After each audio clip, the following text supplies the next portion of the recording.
Greenland பிரச்சனையை யாருமே விடுற மாதிரி தெரியலைங்க. ஒவ்வொருத்தவங்களும் அதை பர்சனலாக எடுத்துக்கிட்டாங்க.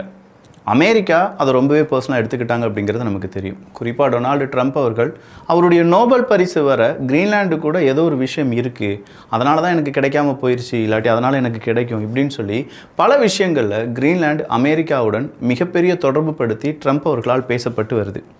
யூகே சொல்லிட்டாங்க இதெல்லாம் சரியே கிடையாது, ட்ரேடு அக்ரிமெண்ட் நம்ம நடத்தியிருக்கோம், அதையும் மீறி எங்களுக்கு எதிராக நீங்கள் டேரிஃப் விதிப்பதை எங்களால் அக்செப்ட் பண்ணவே முடியாதுன்னு சொல்லிட்டாங்க. ஃப்ரான்ஸ் ஒரு படி மேலே போய் நீங்கள் போடுற எல்லாத்துக்குமே ஒரு லிமிட் இருக்குது, அந்த லிமிட்டை தாண்டி ஏதாவது எங்களுக்கு எதிராக நீங்கள் சட்டங்களை போட ஆரம்பிச்சிங்கன்னா உங்கள் கூட நாங்கள் இருக்கிறது அப்படிங்கிறது ரொம்ப கஷ்டமாக இருக்கும் அப்படின்னு சொல்லிட்டாங்க. இதெல்லாம் தாண்டி ரஷ்யா என்ன சொல்லிட்டாங்க, என்னப்பா அமெரிக்கா, கிரீன்லாண்டு உனக்கு தேவையா, டென்மார்க் அவங்கள்ட்ட இருந்துட்டு போட்டுமே அப்படின்னு சொல்கிறாங்க. யூகே இன்றைக்கி மொரிஷியஸுக்கு ஒரு தீவை அப்படியே கொடுக்க போகிறாங்க. ஆனால் அதற்கு இன்றைக்கி டொனால்டு ட்ரம்ப் அவர்கள் பெருசாக அவருடைய விமர்சனத்தை வைத்திருக்கிறார். இது எல்லாமே இன்றைக்கி உலக அளவில் நடந்த பல செய்திகள். இதையும் தாண்டி இன்னும் நிறைய செய்திகள் நடந்திருக்கு, அது எல்லாமே பார்க்க போகிறோம். நான் உங்கள் விக்கி, இது உங்கள் தமிழ் விதை. ஷார்ட்டாக கொஞ்சம் செய்திகள். நோபல் பிரைஸ், அமைதிக்கான நோபல் பிரைஸ் அப்படிங்கிறது டொனால்டு ட்ரம்ப் அவர்களுக்கு கிடைத்தே தீர வேண்டும் அப்படின்னு சொல்லி வேறு யாரும் சொல்லலை, நம்ம அண்ணன் டொனால்டு ட்ரம்ப் அவர்கள் மட்டும்தான் சொன்னார். அப்படி அந்த நோபல் பிரைஸ் கிடைக்காமல் போனதுக்கான காரணம், 8.5 யுத்தத்தை நிப்பாட்டின பிறகும் எனக்கு நோபல் பிரைஸ் கிடைக்காமல் போனதுக்கான காரணம் இந்த கிரீன்லாண்டு தாங்க. இந்த சண்டை சச்சரவு இதற்கு மத்தியில் எனக்கு எப்படி நோபல் பிரைஸ் கிடைக்கும், அதனால தான் எனக்கு நோபல் பிரைஸ் கிடைக்கல. மச்சான் வேறு லெவலில் நீ செய்கிறியா அப்படின்னு சொல்லி ட்ரம்ப் அவர்களை யாரோ பின்னாடி இருந்து இயக்கி கொண்டிருக்கிறார்கள். இல்லாட்டி ட்ரம்ப் அவர்கள் இப்படிலாம் சொல்ல மாட்டார் அப்படிங்கிறத விட செய்ய மாட்டார்னே சொல்லலாம்.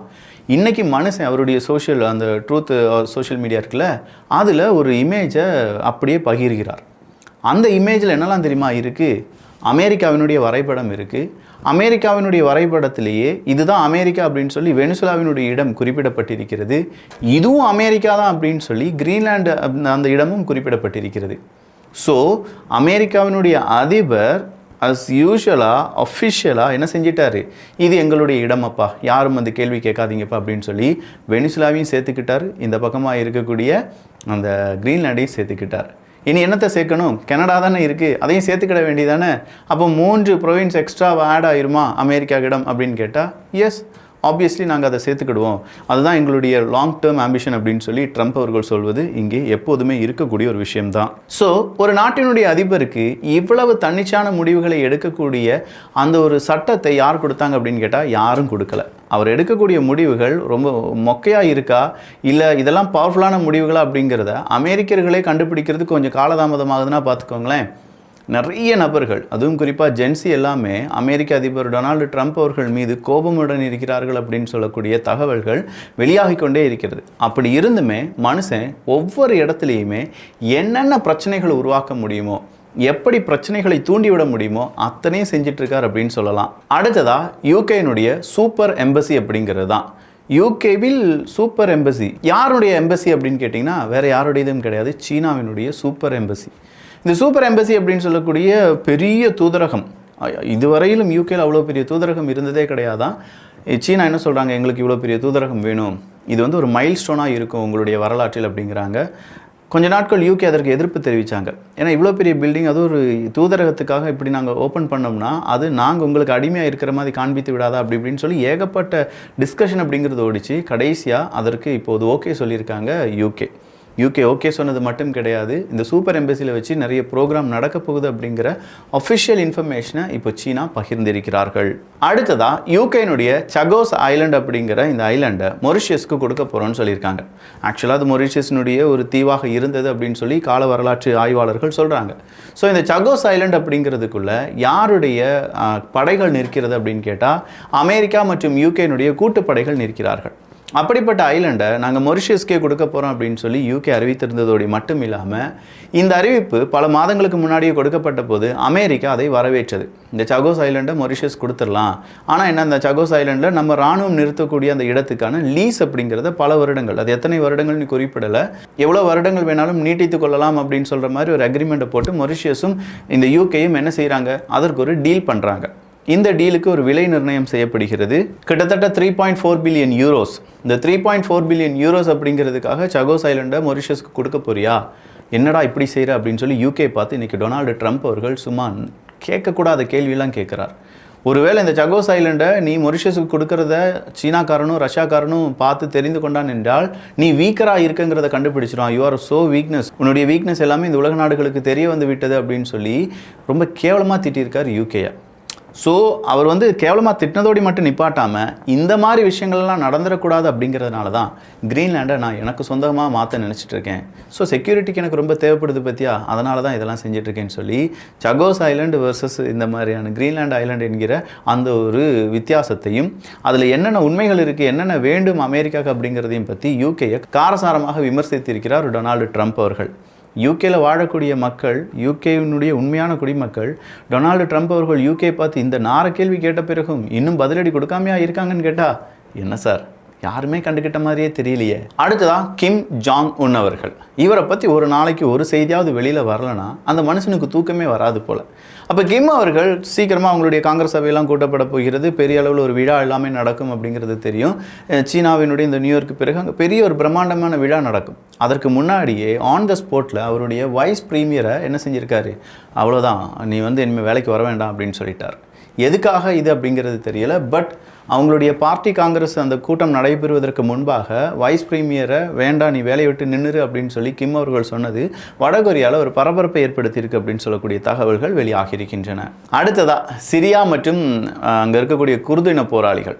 சிரியாவில் இப்போ கிளர்ச்சியாளர்களுடைய படை தான் அரசாங்கத்தை அமைத்திருக்கிறார்கள். இது இடைக்கால அரசாங்கம் தான். அதுக்கு நேரெதிராக அங்கே இருக்கக்கூடிய குர்தின போராளிகள் போராட்டத்தை அறிவிச்சிருந்தாங்க. ரெண்டு பேருமே மாற்றி மாற்றி அடிச்சுக்கிட்டாங்க. ஏகப்பட்ட உயிரிழப்புகள். கடைசியாக குர்தின போராளிகளும் சிரியாவினுடைய கிளர்ச்சியாளர்களுடைய படையும் சேர்ந்து ஓகே நம்ம சமாதானமாக போயிடலாம், நிறைய மனித உயிரிழப்புகள் ஓம் பக்கம் இருந்தும் ஏன் பக்கம் இருந்தும் விழுந்துருச்சு, இதுக்கு மேலேயும் சண்டை போட்டு நமக்கு என்ன கிடைக்க போகுது அப்படின்னு சொல்லி கேட்டு சமாதான உடன்படிக்கையில் ஈடுபட்டாங்க. இந்த சமாதான உடன்படிக்கையின் போது இந்த குர்தின போராளிகள் என்ன சொல்கிறாங்கன்னா, உங்கள் பிரிசனில் நிறைய குர்தின போராளிகள் இருக்காங்க, அவங்களை விடுதலை செய்ய வேண்டும் அப்படின்னு சொல்கிறாங்க. சரி இதில் என்ன இருக்குது, நம்ம தான் பிஎச்டியில் சைன் போட்டோமே அப்படின்னு சொல்லி இந்த சிரியா என்ன செய்கிறாங்க, சிரியாவினுடைய கிளர்ச்சியாளர்களுடைய படை அந்த சிறைச்சாலையில் இருக்கக்கூடிய குர்தின போராளிகளை விடுதலை செய்வதற்காக சிறை கதவுகள் அப்படிங்கிறது திறக்கப்படுகிறது. திடீர்னு பார்த்தா அங்கே கூட்டமும் கும்மலும் அடிச்சு துவம்சம் பண்ணி அங்கே இருக்கக்கூடிய சிறை கைதிகள் ஒரு 120 பேர் எஸ்கேப். 120 பேர் சாதாரண நபர்கள் கிடையாது, இவங்க எல்லாருமே ஐஎஸ்எஸ் தீவிரவாதிகளை சார்ந்தவங்க, தீவிரவாதிகள். அந்த 120 பேர் எப்படி எஸ்கேப் ஆனாங்க அப்படிங்கிறதே தெரியலன்னு சொல்லி அங்கே இருக்கக்கூடிய காவல்துறை அதிகாரிகள் சொல்லிட்டு இருக்கும்போது அவங்கள பிடிக்கிறதுக்கு தனித்தனி படைகள் அமைக்கப்பட்டு இதுவரையிலும் 81 தீவிரவாதிகளை பிடிச்சிருக்கோம். அதுக்கு பிறகு இன்னும் 40 பேரை பிடிக்க வேண்டியது இருக்குது, அவங்கள பிடிச்சிட்டு நாங்கள் சொல்கிறோம் அப்படின்னு சொல்லி மட்டும் சொல்லிட்டாங்க. ஸோ இந்த ஒரு நிகழ்வு சிரியாவில் பெரும் பரபரப்பை ஏற்படுத்தி இருக்கிறது. ஏன்னா தப்பிச்சு போனவங்க எல்லாமே பெரிய குற்றவாளிகள், சாதாரண குற்றவாளிகள் கிடையாது, சரித்திர குற்றவாளிகள் கிடையாது, அவங்க எல்லாமே தீவிரவாதிகள் அப்படின்னு சொல்லி முத்திரை குத்தப்பட்டு இவங்க மக்களுக்கு ரொம்ப பெரிய அளவில் விரோதமான செயலில் ஈடுபடக்கூடிய நபர்கள் அப்படின்னு சொல்லக்கூடிய சிறைச்சாலையில் அடைக்கப்பட்டிருந்தாங்க. அப்படிப்பட்ட நபர்கள் இவ்வளவு சுலபமாக சிரியாவில் தப்பிச்சு அதுவும் 40 பேர் கிடைக்கல அப்படின்னு சொல்கிறது சிரியாவினுடைய எதிர்காலத்துக்கே அது ஒரு சிக்கல் தான். சிட்னியில் அடிக்கடி இந்த ஷார்க் அட்டாக் அப்படிங்கிறத பார்க்க வேண்டியதாக இருக்கும். நான் கூட இந்த ஹாலிவுட் படம்லாம் பார்க்கும்போது இப்படி இல்லாமல் நடக்கும் அப்படின்னு நினச்சேன். பட் சிட்னியினுடைய அந்த நியூஸ் கேட்கும்போது எப்பா இதெல்லாம் நடந்துட்டு தான்ப்பா இருக்குது அப்படிங்கிற மாதிரி இருக்குது. லக்கி டு சர்வே அப்படின்னு சொல்லியிருக்காரு. 4th ஷார்க் அட்டாக் இன் 3 days சிட்னியில். அங்கே இருக்கக்கூடிய மக்கள் எல்லாரும் என்ன சொல்கிறாங்கன்னா, நீங்கள் எதுக்கு இப்படிலாம் வந்து குளிச்சுட்டு இருக்கீங்க, லோக்கல் புள்ளியே குளிச்சுக்கோங்கப்பா அப்படின்னு சொல்கிற அளவுக்கு அங்கே ஷார்க் அட்டாக் அப்படிங்கிறது அதிகமாக மாறி இருப்பதாக சொல்லப்படுகிறது. ஆப்கானிஸ்தானுடைய தலைநகரம் காபூலில் இன்னைக்கு ஒரு பயங்கரமான வெடி விபத்து அப்படின்னு சொல்ல முடியாது, வெடிகுண்டை வெடிக்க வச்சிருக்காங்க. இதை வெடிக்க வச்சது யார் அப்படின்னு பார்த்தா அங்கே இருக்கக்கூடிய ஐஎஸ் தீவிரவாதிகள் சொல்கிறாங்க நாங்கள் தான் இதற்கு காரணம் அப்படின்னு சொல்லி. யாரையா நீங்கள் எங்கேயா வெடி வச்சிருக்கீங்கன்னு கேட்டால் எஸ் எங்களுக்கு தெரியுமே, சைனீஸ் ரெஸ்டாரண்ட்டா? ஆமாம், சீனர்கள் அங்கே உருவாக்கி வச்சு சீனர்கள் வேலை செய்யக்கூடிய அந்த ரெஸ்டாரண்ட். அப்போ இந்த தாக்குதல் முழுக்க சீனர்களுக்கு எதிரானதான்னு கேட்டால் ஆமாம், ஆப்கானிஸ்தானுக்குள்ளே சீனர்களுக்கு என்ன வேலை, அவங்களுக்கு எதிரானதான் அப்படின்னு சொல்லி அந்த சீனர்களுடைய ரெஸ்டாரண்ட்டில் இன்றைக்கி குண்டு வெடிக்க வச்சுருக்காங்க. அதில் 7க்கும் அதிகமான நபர்கள் உயிரிழந்திருக்காங்க. சீனா இதற்கு எச்சரிக்கை கொடுத்துருக்காங்க. ஆப்கானிஸ்தானை பொறுத்த வரைக்கும் 2 நாட்டு உறவை சீர்குலைப்பதற்காக நிறைய பேர் ட்ரை பண்ணிட்டு இருக்காங்க. இந்த ட்ராப்பில் நம்ம விழுந்துட வேண்டாம், கண்டிப்பாக இதே மாதிரியான பிரச்சனை இனி வராமல் நான் பார்த்துக்கொள்கிறேன் அப்படின்னு சொல்லியிருக்காங்க. பட் சீனர்களுக்கு இப்போது பயம் வர ஆரம்பித்திருக்கிறது. எந்த நாட்டுக்கு போனாலும், ஈவன் பாகிஸ்தானில் கூட சீனர்களுக்கு எதிரான அட்டாக் அப்படிங்கிறது நடந்துச்சு. இப்போ ஆப்கானிஸ்தானில் நடந்திருக்கு அப்படின்னு சொல்லும்போது அடுத்ததாக எந்த நாட்டில் சீனர்களுக்கு எதிரான தாக்குதல் நடத்தப்பட போகிறது அப்படிங்கிறது தெரியல. பட் சீனா எதிர்கொள்ளக்கூடிய மிகப்பெரிய ஒரு த்ரெட் இதுவாக தான் இருக்கும். எல்லா நாடுகளிலுமே இப்போ சீனர்கள் கொஞ்சம் கொஞ்சமாக அவங்களுடைய ஆக்கிரமிப்பு எல்லாமே செய்ய ஆரம்பிச்சிருக்காங்க. அந்த ஆக்கிரமிப்பு செய்யப்படும் போது கண்டிப்பாக அங்கேருந்து எதிர்ப்புகள் வரும். அங்கே நிறைய விஷயங்கள் இதே மாதிரி நடைபெறுவதற்கான வாய்ப்புகள் இருக்குது. சீனா அவங்களுடைய இரும்பு கரம் கொண்டு இதை எப்படி தடுக்கப் போகிறார்கள் அப்படிங்கிறத நம்ம பொறுத்திருந்து தான் பார்க்கணும். ஸ்பெயினில் ஒரு ட்ரெயின் தடம் புரண்டது அப்படின்னு சொல்லி பார்த்தோம்ல, அதில் உயிரிழந்தவர்களுடைய எண்ணிக்கை 40க்கும் அதிகமாக மாறிவிட்டது அப்படிங்கிற தகவல் இப்போது வெளியாகி இருக்கிறது.